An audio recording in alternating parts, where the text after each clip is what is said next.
रात के 3 बजे ऑटो चला रहा था, तभी उसकी बीवी का फोन आता है। रात के 3 बज चुके हैं, आप घर कब आएंगे? मैं बस घर ही आ रहा हूँ, तुम मेरी फिक्र मत करो और सो जाओ। इतना बोलकर कालू कौवा अपना ऑटो चालू करता है और अपने घर के लिए रवाना हो जाता है। तभी रास्ते में उसे रोड पर घायल अवस्था में एक चिड़िया मिलती है, जो ऑटो रोकने के लिए बोल रही होती है। अरे बहन, तुम्हें तो बहुत चोट लगी है और तुम्हारे सर से तो खून आ रहा है। तुम मुझे बताओ, तुम्हें कहाँ जाना है? तुम्हारे घर छोड़ दूंगा, मेरे रिक्शे में बैठ जाओ। जहाँ मैं बोलूंगी वहाँ छोड़ोगे? हाँ बहन, बोलो तुम्हें कहाँ जाना है? मुझे मेरे घर जाना है। इतना सुनकर कालू उस भूतनी चिड़िया की आत्मा को अपने ऑटो में बिठा लेता है। बहन, अपने घर का पता बताओ ताकि मैं तुम्हें तुम्हारे सही पते पर छोड़ सकूं। अगर मैंने तुम्हें अपने सही पता बता दिया तो तुम तो डर कर थम जाओगे, इसलिए जैसे जैसे मैं तुम्हें रास्ता बताती जा रही हूँ तुम वैसे वैसे चलो। कालू भूतनी चिड़िया की आत्मा की बात तो मान जाता है, परंतु उसकी ऐसी अजीब बातें सुनकर वो थोड़ा हैरान होता है। अब जैसे जैसे भूतनी चिड़िया की आत्मा उसे अपना रास्ता बताती जाती है, वैसे वैसे वो अपना ऑटो लेकर चलाता जाता है। कुछ देर बाद कालू कौवे कब्रिस्तान के पास पहुंच जाता है। बहन, ये तो कब्रिस्तान है, तुम्हारा घर यहाँ है? यही मेरा घर है और यहाँ के मुर्दा पक्षी मेरा परिवार। इतना बोलकर भूतिया टोनी चिड़िया की आत्मा जोर जोर से हंसने लगती है और अपने असली रूप में आ जाती है। ये देखकर कालू बहुत डर जाता है। अरे कौवे, कहाँ भागा जा रहा है? मुझे आज एक गरीब ऑटो ड्राइवर का खून पीना है। आखिर तुम्हारी किसी साथी नहीं तो मुझे अपनी बातों में फंसाकर मेरे साथ लूटपाट की थी और उसके बाद मेरी जान ले ली थी। अब मेरी बारी है। कालू कौवे ये बात सुनकर अपना ऑटो रिक्शा लेकर वहाँ से भागने लगता है कि तभी तेज हवाएं चलती है। वो भूतिया टोनी चिड़िया की आत्मा उसके सामने आती है और उसे जान से मार देती है और वो कालू कौवे का रूप लेकर उसका ऑटो लेकर रेलवे स्टेशन पर चली जाती है और सवारी का इंतजार करने लगती है। तभी एक ऑटो रिक्शा वाला हरी तोता उसके पास आकर उससे बोलता है, अरे क्या कालू भाई, तुम थकते नहीं हो क्या? नाइट शिफ्ट भी करते हो और डे शिफ्ट भी, आखिर तुम इतनी मेहनत क्यों करते हो?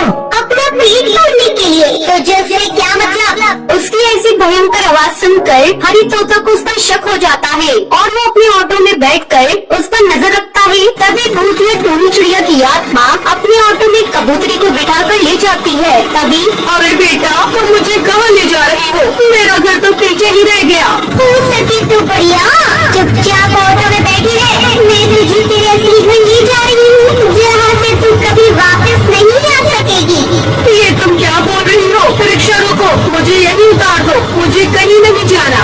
अब ये रिक्शा नहीं रुकेगा बुढ़िया, अब ये रिक्शा मेरी मंजिल और तेरी मौत के रास्ते से होकर जा रहा है। और जब तक हम दोनों का घर यानी कब्रिस्तान नहीं आ जाता, मैं तुझे कहीं नहीं जाने दूंगी। इतना बोलकर भूतिया टोनी चिड़िया की आत्मा अपने असली रूप में आ जाती है और उस बबली कबूतरी को मार देती है। ये सब हरी तोता देख लेता है और अपनी जान बचाकर वहाँ से भाग जाता है।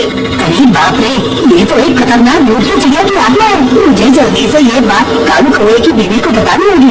इस तरह से हरी तोता अपना ऑटो सीधा कालू के घर जाकर रोकता है और उसकी बीवी टुनटुनी को सारी बात बताता है। जिसके बाद वो टुनटुनी के साथ पुलिस स्टेशन जाता है और उसे सारी बात पुलिस वाले को बताता है। जिसके बाद पुलिस वाले एक तांत्रिक बाबा को उस कब्रिस्तान में ले जाते हैं। ये भूतिया टोनी चिड़िया की आत्मा बहुत ही खतरनाक है और ये अब आजाद हो चुकी है। कुछ साल पहले किसी ऑटो वाले ने इसके साथ बदतमीजी की थी और लूटपाट करके इसे मार दिया था। बस तब से ये भूतिया टोनी चिड़िया की आत्मा बन चुकी है। बाबा, अब आप ही कुछ कर सकते हैं। उससे पहले वो भूतिया चिड़िया की आत्मा यहाँ आकर हम सभी को मारे। आप कुछ कीजिए। तांत्रिक बाबा अपने मंत्रों को पढ़कर भूतिया टोनी चिड़िया की आत्मा को वहाँ पर बुलाते हैं। तुम्हारे साथ बहुत गलत हुआ था, परंतु तुम दूसरे पक्षियों के साथ गलत ना करो, इसलिए मैं तुम्हें रिक्शे के साथ कैद कर रहा हूँ, क्योंकि इस रिक्शे के जरिए तुम पक्षियों की जान लेती हो।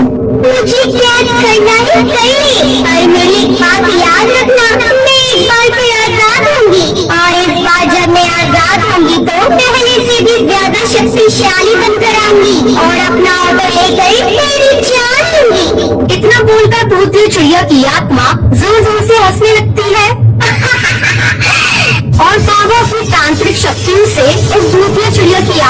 अपने वश में कर लेता है और उसे ऑटो में कैद कर देता है, जिसके बाद उस ऑटो को उसी कब्रिस्तान पर ही खड़ा कर देता है। बचाओ, कोई हमें बचाओ, नहीं तो एक कुली भूत या चिड़िया हमें मार डालेगी। छोड़ दो भूत या चिड़िया हमें, हम इतनी जल्दी नहीं मरना चाहते। तुमने सोचा भी कैसे कि मैं तुम्हें जाने दूंगी? जितना चीखना चिल्लाना है चिल्ला लो। इस रात के अंधेरे में कोई भी तुम्हें नहीं बचाने आएगा। मरोगे, दोनों के दोनों मरोगे। इतना बोलती हुई कूली भूत या चिड़िया की आत्मा उन दोनों का पंख पकड़कर उन दोनों को नीचे पटरी पर फेंक देती है। तभी उधर से ट्रेन आती है और वो दोनों को मार देती है। इसी तरह एक एक करके मैं सबको मार डालूंगी, किसी को भी जिंदा नहीं छोड़ूंगी। इतना बोलकर भूतिया टोनी चिड़िया की आत्मा फिर से सुंदर कूली चिड़िया का भेष बदलकर रेलवे स्टेशन पर घूमने लगती है। जो कोई भी पक्षी एक बार उसे देख लेता उसका काहिल हो जाता। ऐसे ही एक रात स्टेशन पर ट्रेन आकर रुकती है और ट्रेन से हरी तोता और कायरो को अपने सामान के साथ नीचे उतरते हैं। इस कमबख्त ट्रेन ने भी यहाँ पहुँचाने में हमें इतनी रात कर दी। अब इतनी रात में यहाँ हमें कौन भी नहीं मिलेगा? तो परेशान क्यों होता है? इतना बड़ा स्टेशन है, कोई ना कोई तो कोई हमें मिल ही जाएगा। तभी हरी तोता की नजर भूतिया टोनी चिड़िया की आत्मा पर पड़ती है। वो कुली, जरा इधर आना, हमें अपना सामान उठवाना है तुमसे। अभी आई भाई साहब। इतना बोलकर भूतिया टोनी चिड़िया की आत्मा उन दोनों के पास जाती है। तभी उस कुली को देखकर काला हरी तोता से बोलता है, तू पागल हो गया है क्या? हरी, ये कुली चढ़ नहीं चिड़िया है, और भला ये हमारे सामान का भार कैसे उठाएगी? पागल मैं नहीं, पागल तू है। दिख नहीं रहा तुझे कि ये चिड़िया है? सोच, हम इस मौके का फायदा उठा सकते हैं। साहब जी, सामान उठवाना है तो जल्दी बोलिए, ये फालतू में मेरा टाइम खोटा मत करिए, मुझे आगे बहुत काम है। हाँ, उठवाना है। ऐसा करो, तुम ये सामान उठाकर स्टेशन के बाहर ले चलो। जिसके बाद भूतिया टोनी चिड़िया की आत्मा सारा सामान सिर पर उठा के चलते हुए स्टेशन के बाहर जाने लगती है। तभी हरी तोता उसका पंख पकड़ लेता है। भूतिया टोनी चिड़िया की आत्मा अपने असली रूप में आ जाती है। तुम्हें ऐसा नहीं करना चाहिए था। अब देखो मैं तुम्हें कैसे कुत्ते की मौत मारती हूँ। डरते हुए कालू कौवा बोलता है, अच्छा खासा जा रहे थे, लेकिन तेरे सिर पर तो इश्क का जुनून चढ़ा हुआ था। मुझे क्या पता था ये चिड़िया नहीं, भूतिया चिड़िया की आत्मा है। बुद्धि भ्रष्ट हो गई थी मेरी, जो मैंने इसे छेड़ा। बस बहुत हुआ, बहुत देर से तुम दोनों बातें कर रही हो, लेकिन अब और नहीं, मरने के लिए तैयार हो जाओ।